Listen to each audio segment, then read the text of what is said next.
akan mengarahkan mereka setelah meninggalnya Nabi Muhammad SAW, yaitu dua.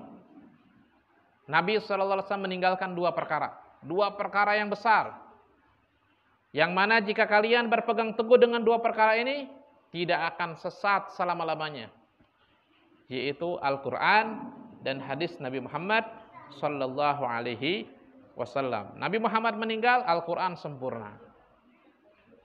Hukum-hukum daripada hadis Nabi SAW sempurna. Kemudian dilanjutkan oleh Sayyidina Abu Bakar As-Siddiq, Sayyidina Umar, Sayyidina Utsman, Sayyidina Ali. Tidaklah mereka ini menggunakan hukum kecuali dengan Al-Quran dan hadis Nabi SAW.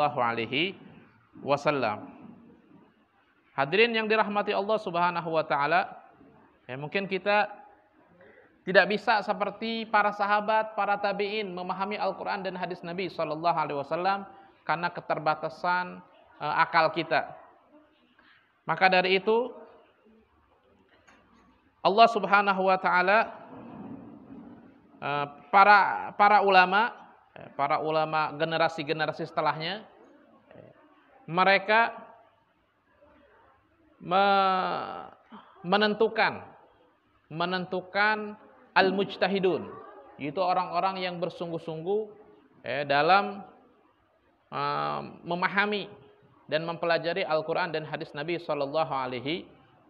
Di antaranya adalah mereka adalah para ulama yang bermazhab, mereka yang mempunyai mazhab Maliki, Hanafi, Syafi'i dan Hambali. Maka mereka itulah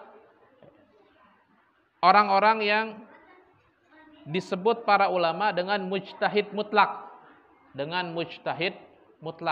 Mereka memahami betul makna daripada Al-Quran, makna daripada hadis Nabi SAW, dan kita adalah salah satu pengikut mazhab Asy-Syafi'i. Jadi bagaimana kita berpegang teguh dengan Al-Quran dan hadis Nabi SAW? Maka kita ikuti ajaran dan hukum daripada mazhab Asy-Syafi'i.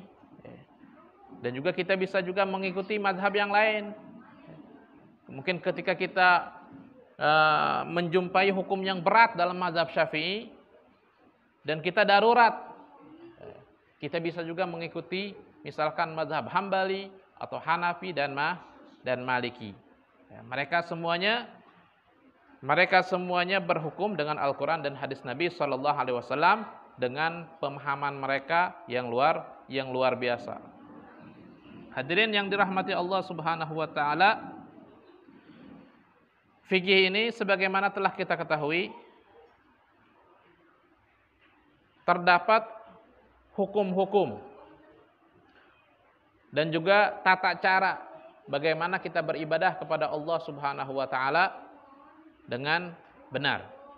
Karena kita mengetahui bahwasanya tujuan kita hidup di dunia ini adalah untuk beribadah kepada Allah Subhanahu wa taala. Wa ma khalaqtul jinna wal insa illa liya'budun, kata Allah. Tidaklah kami ciptakan jin dan manusia kecuali untuk beribadah kepadaku. Dan bagaimana ibadah itu akan diterima jika tidak didasari dengan ilmu agama. Maka di dalam fikih ini ada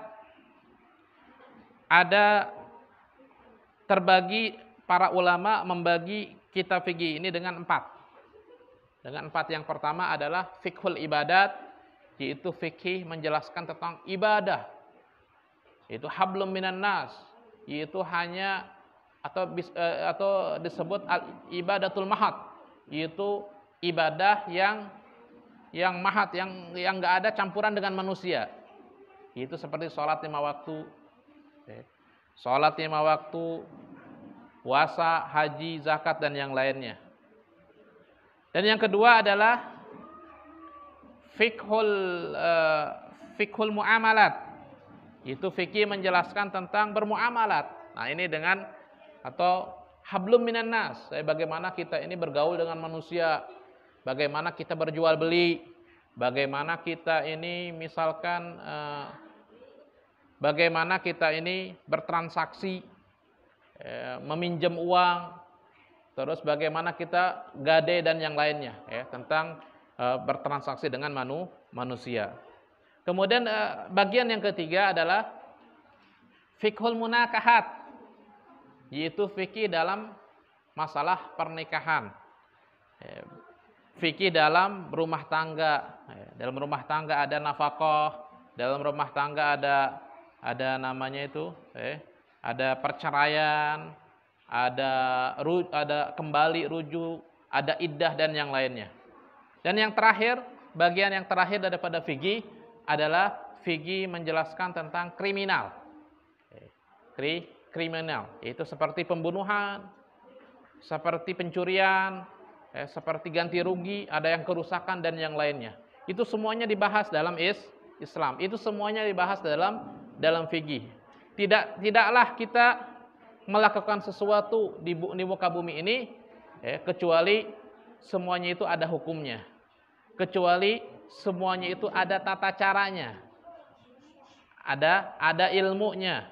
Maka segala sesuatu jika kita menggunakan dengan ilmunya, maka insya Allah akan dihitung sebagai amal ibadah di sisi Allah Subhanahu wa ta'ala.